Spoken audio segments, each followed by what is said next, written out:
Akkam jirtu hundumti keessan iddoo jirtanitti nagaan isiniif haa ta'u.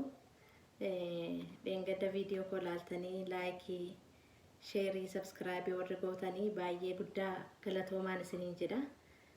Har'a immoo mata duree kan biraa qabadheen dhufe. Mata dureen ani qabadhee dhufe akkaataa itti wantoota miidhagina keenyaaf ta'an kanneen akkasii kana kanneen akka gurratti kaawwannu kanneen akka morma keenyatti kaawwannu kana yeroo isaanii ofirraa baasnee yeroo keenyu ariifannee iddoo sirriin taane kaa'uu dandeenya.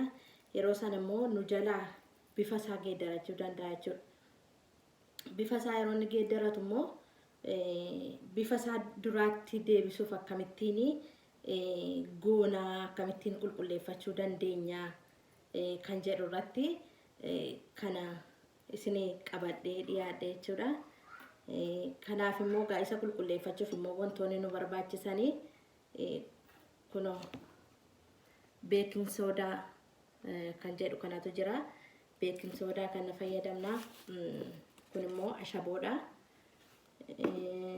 Kun immoo bishaan danfisnaa jechuudha. Bishaan danfisnee bishaan danfaa kanatti beeking soodaa fal'aana 2 ashaboo kana fal'aana tokkoof walakkaa itti godhannee kunis nu barbaachisa jechuudha.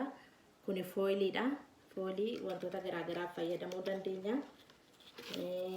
Ergasii immoo baasnee kan irratti qorfannu utuu waan akkasii waan qulqulluu ta'e gaariidha. Okay. Ini ilaalla jechuudha walii wajjin.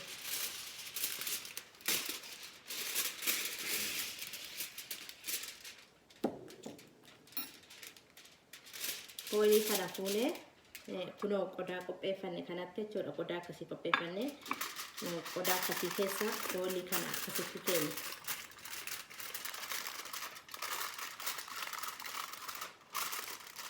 Foolii keenya erga addana keessa kaawwanne booddee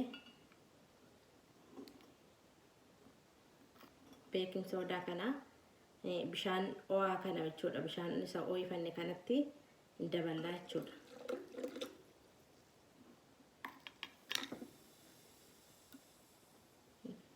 Akkas goonaa jechuudha.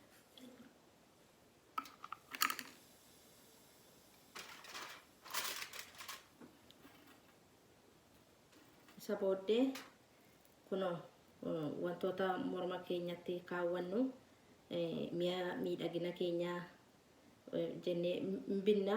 Garuu yeroo binnu haala malee itti fayyadamnee iddoo hin taane keenyoo keenye nu jalaati diimachuu danda'a. Bifa isaa jijjiirrata nu jala jechuudha. Kanaafi kananii addana keessan kaa'a. Foolii kanaafi qodaa kana keessan kaa'a jechuudha.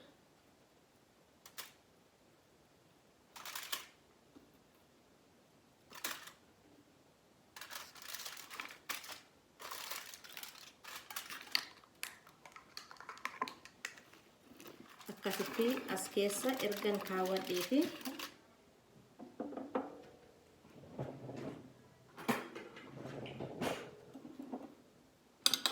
kanan waliin makaa jechuudha. Beeking soodaa bishaanii fi ashaboo silaanii waliin maka.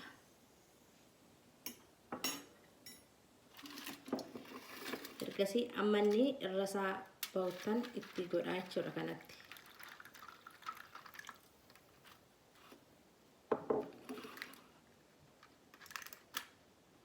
Kunoo kanas gargaaramuu dandeenya. Ittiin iddoonni diimatee jiru sana iddoonni nu duraa kalarii isaa jijjiirratee jiru sana bifa isaa jijjiirratee jiru sana ittiin irraa baasuu dandeenya jechuudha. Kuni daqiiqaa 5 hanga 10 keessa tursinaa jechuudha. Daqiiqaa 5 hanga 10 keessa tursinaa.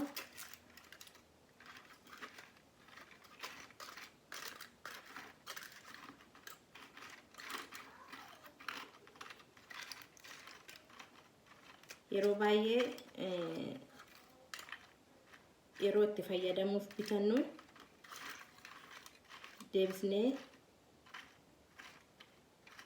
iddoo garaagaraa kaa'uutiin nu jalaatii bifa isaa yeroo ni geeddaratu utuu hin gatiin deebisnee akka itti fayyadamnu kana akkaataatti qulqulleeffannee bareechifannee deebisnee itti fayyadamnu bifa isaatti deebifannee itti fayyadamuu dandeenyudha.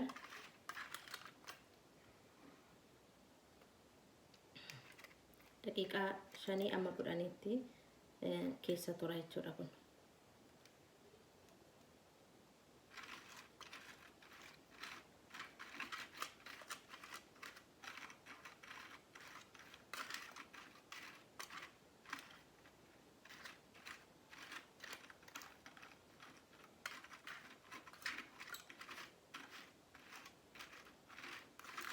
Kan koo yeroonni akkasittiin na duraa bifa isaa gadhiisee na duraa bifa isaa gadhiisuu barbaadu akka kanattidha kan hin qulqulleeffadhu jechuudha. Isaan itti fayyadamu immoo isinii fi isin biraanis ga'e isinis akkasin itti gargaaramtanii fi wantoota isin fayyadaa itti fayyadamtu jedhee yaadu hundumaa isin biraan ga'uu inni jechuudha.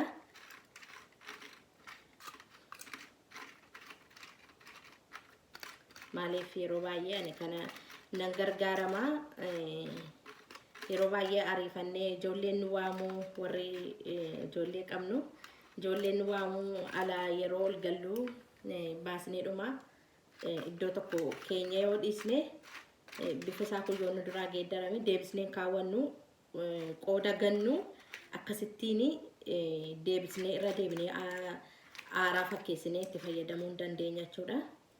Amma kana booddee gara daqiiqaa 5 olii keessa taa'eera kuni fuuneetu jechuudha.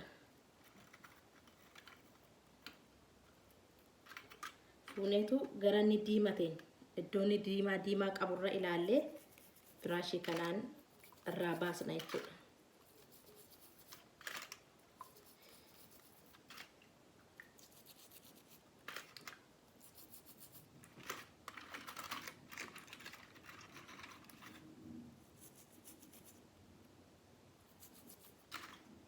Bifa kanaan akkasitti qulqulleeffachaa deemna jechuudha.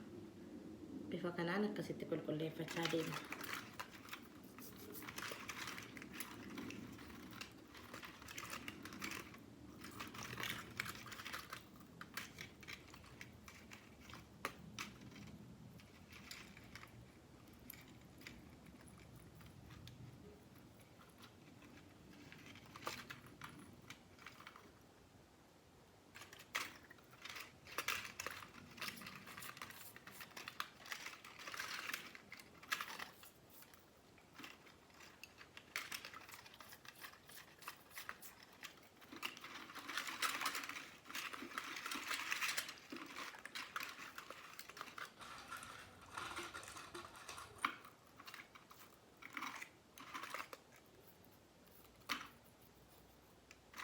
Sirriitti akka kanatti tokko tokkoon qulqulleeffachuu dandeenya jechuudha.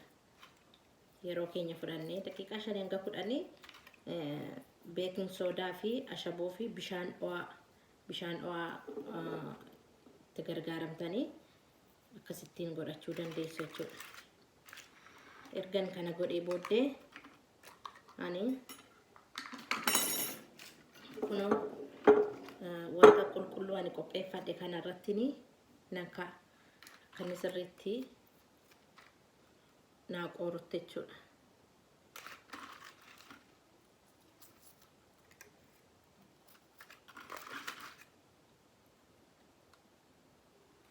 Kunoo amma bifa isaa sirriitti qabatee addaatee akka kanattiin bareeda jechuudha.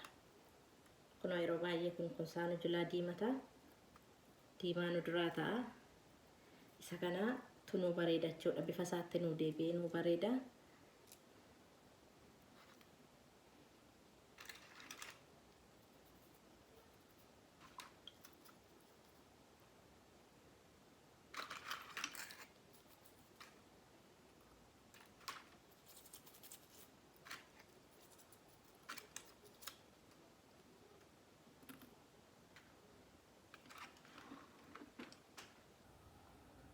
sirriidhumatti dhugaa soofii kunoo bifa isaa bareedaa qabatee addaatee kunirri xinnoo ishee duraa diimatee ture. Kun akka kanatti bifa isaatti deebisnaa bareechisiifannee akka kanattiin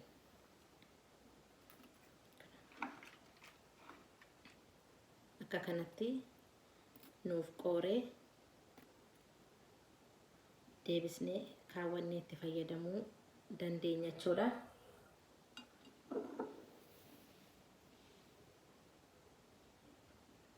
Sirriitti akkasitti itti fayyadamuu dandeenya jechuudha.